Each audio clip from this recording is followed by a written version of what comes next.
Alright, and we're back.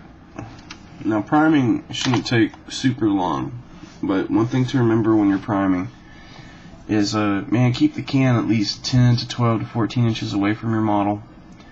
Everybody primes differently, I'm sure, but, like, for me, the best process I've found is to, when you spray, just spray in little bits. Don't go, like a really long spray. Just do little pops, like, you know what I'm saying? Just quick little spurts. So that way you can keep a close eye on your models, and you can ensure that it's not going to gum up, because, I mean, priming is where a lot of people screw up. I've noticed with a lot of used models I buy, the primer will be so thick you can't really see any of the accents on the models. And, you know, it's just like all things. It takes time and patience to master. But anyways, enough about priming technique. I'll show you how I did it.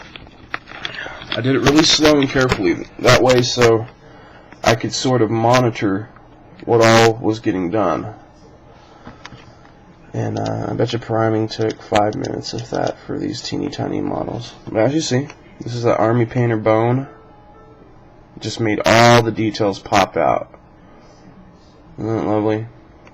I flipped them on their backs first and did the underbellies and the guns and stuff, and I flipped them over onto their faces and did the backs.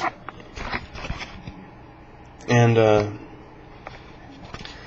you know, you just spray a little bit on the sides to make sure that the sides get coated. And I mean, just real quick little bursts of primer will do it. You don't need just to lay it on thick like you're tagging a wall or something.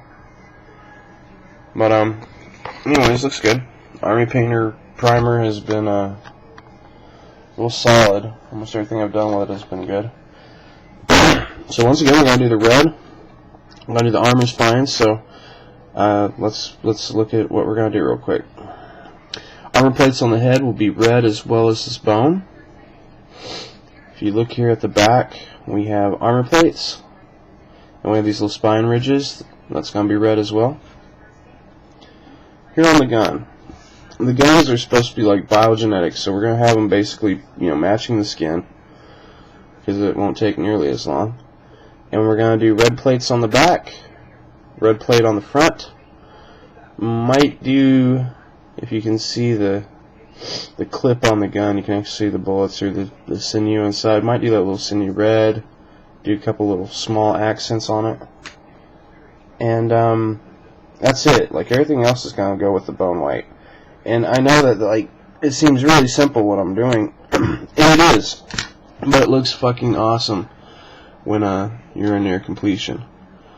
So have a good look, and I'll get back to you after I've painted all 10 of these, and I'm willing to say that it won't take but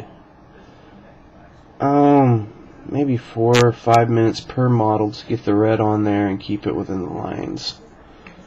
You know, when you're painting, it's not really a speed race. It should never be. But I've done this a few times using Army Painter, and you know, after you've done it a few times, you can really whip them out.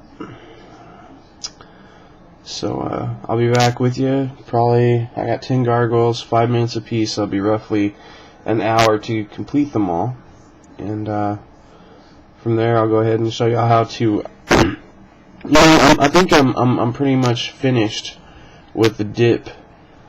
With dipping models into the Quickshade and wringing them out, because you waste way too much stain.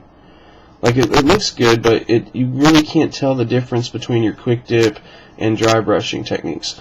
If you've never dry brushed with Quickshade, you can go through my videos, my uploaded videos. I got one video that shows the basics of quick brushing and quick splash on technique using a brush, and you can totally hop in there. I might show myself doing one of these with a quick stain. But anyways, I'm going to get out the paint. I'm going to paint one for you, and we'll go from there.